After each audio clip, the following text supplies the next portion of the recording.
The Willow Creek River, once vibrant and full of life, had become a dead river, silent, murky, and mourned by all who remembered its past. Its banks were quiet, the ecosystem vanished, leaving only a scar on the landscape. But Dr. Eris Thorne and a team of scientists saw potential for healing, not just loss.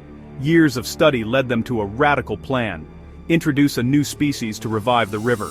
Their idea? Release 10,000 hardy, adaptable crabs into the polluted waters.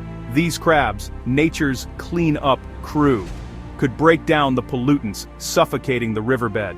The plan was met with skepticism, but the team pressed on, calling their mission Operation Crustacean. They secured funding, permissions, and set up camp along the silent banks, ready to try what had never been tried before. Could these tiny engineers succeed where years of regret had failed? The world watched as the team prepared to write a new chapter for Willow Creek. The river's fate now rested on a bold experiment and a belief in nature's resilience.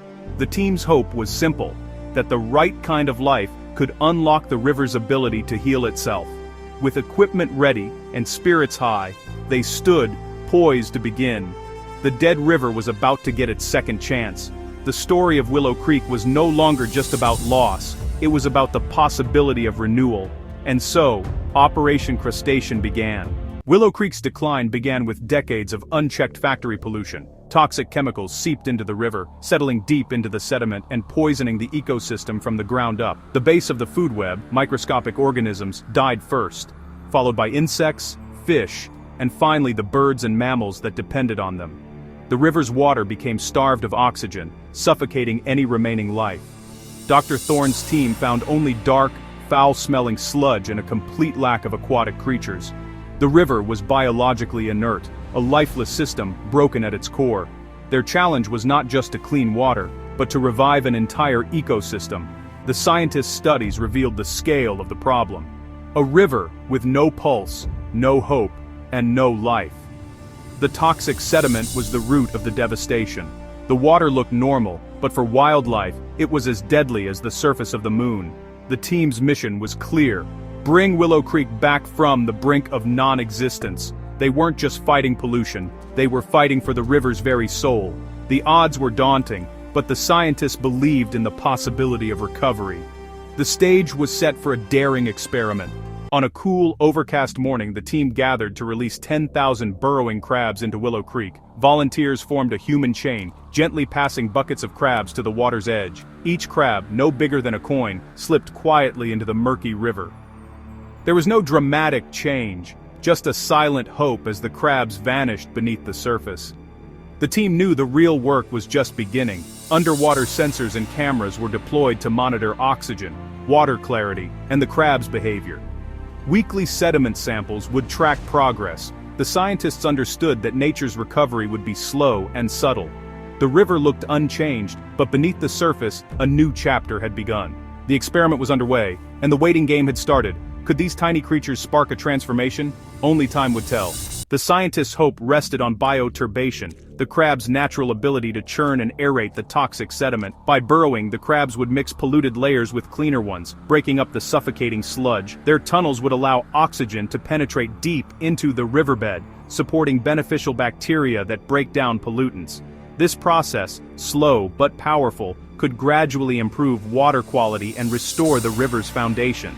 The team predicted a steady increase in dissolved oxygen and a decrease in toxic chemicals.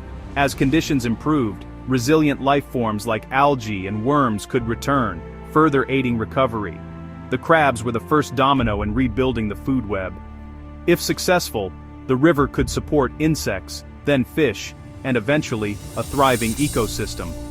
The vision was long-term, but the scientists believed in the river's capacity to heal. Operation Crustacean was a leap of faith in nature's resilience. For weeks, the crabs burrowed as expected, and oxygen levels inched upward. Then, at 6 weeks, the data spiked. Oxygen was rising 10 times faster than predicted. The team scrambled to investigate, deploying underwater cameras and remote vehicles. What they saw was astonishing. The crabs had formed dense colonies, working together to create vast tunnel networks. This collective effort supercharged the aeration process, transforming the riverbed into a living sponge. The sudden influx of oxygen triggered a chemical reaction. Pollutants clumped together and settled out, clearing the water rapidly. The river, once murky and lifeless, was becoming visibly clearer. The scientists watched in disbelief as the dead river began to wake up before their eyes. The crab's unexpected cooperation had accelerated the recovery far beyond anyone's expectations. The riverbed was no longer a toxic wasteland, it was alive with activity. The experiment had unleashed a powerful, self-sustaining transformation. The team realized they were witnessing something extraordinary. The river's revival was happening in real time.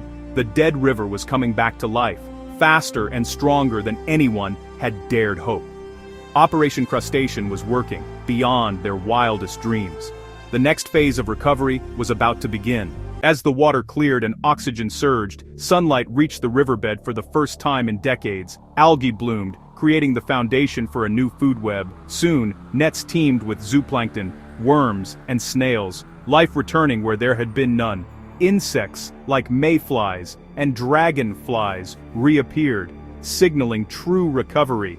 Birds returned, drawn by the abundance of insects. The river was no longer silent, it buzzed with life. The most emotional moment came when a school of native minnows was spotted, proof that the ecosystem was healing itself.